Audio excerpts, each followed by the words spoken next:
All right, let's dive into a party game that's all about getting a little weird. Maybe a lot weird. We're going to show you how to play Match My Freak.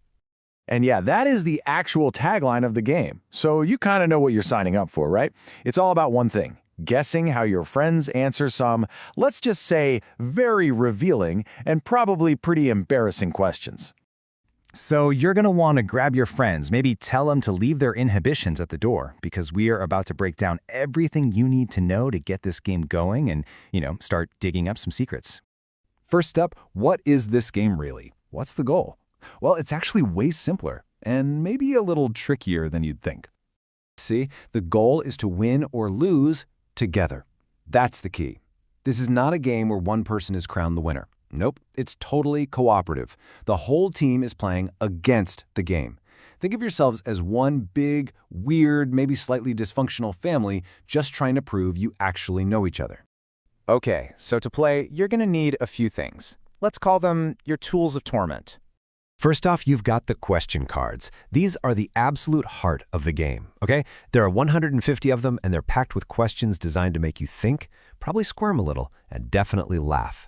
Next up, everybody gets a dry erase marker. This is your secret weapon. This is what you'll use to write your super secret answers on the back of your cards. And obviously, no peeking. And then you have the penalty tokens. You do not want these, trust me. These little red things are pretty much the enemy. Every single time your group guesses wrong, you get one. And they add up quicker than you think. And finally, the legendary Freakometer. This thing is basically your group's scale of weirdness. It's the centerpiece of the whole game. It might need a little bit of assembly, but once you put it together, it's ready to track all your freaky answers. All right, you've got all your pieces. Let's talk about setting up the game. Don't worry, this part is super fast. It's literally just 4 simple steps. Step 1, give every single player a marker. Easy enough. Step 2, shuffle up those cards and deal them out. Now listen up here. If you have 2 to 5 players, everybody gets 3 cards. If you have a bigger group, 6 to 8 players, everyone gets 2 cards. Got it? Good. Step 3, place those scary little penalty tokens right in the middle of the table. And finally, step 4, set that Freakometer to the number 3, right in the middle. So, your table should look something like this. Now, before you actually start playing, there is one last super important step.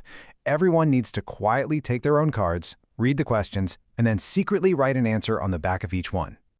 But what are you writing down? Well, it's a number from 1 to 5. Think of it like this. A 1 means not at all, or the least, and a 5 means absolutely or the most. And listen, this is probably the most important rule in the whole game.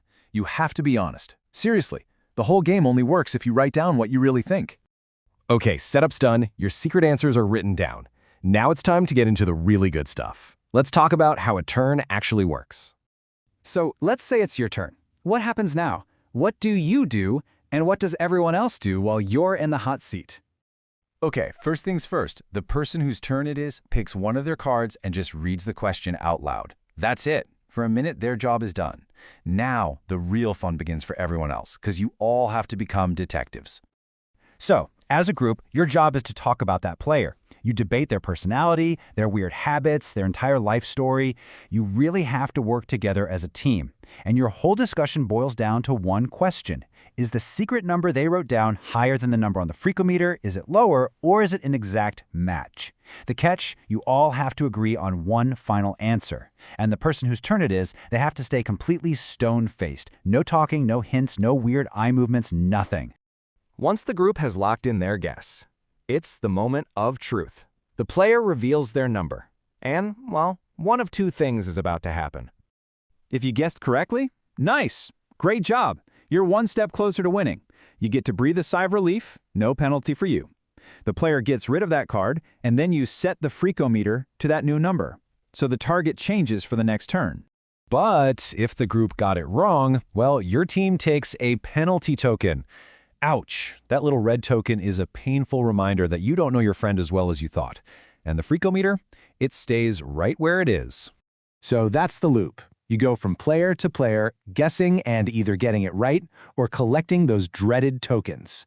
But how do you actually win or lose?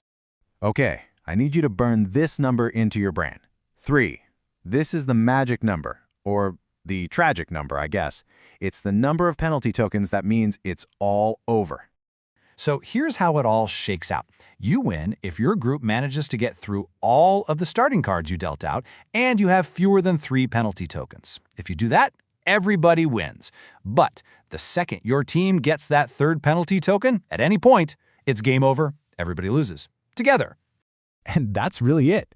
That's how you play. It's super simple, it's fast, and it is a ridiculously fun way to find out how well you really know your friends. So the only question is, are you ready to find out what they're really thinking?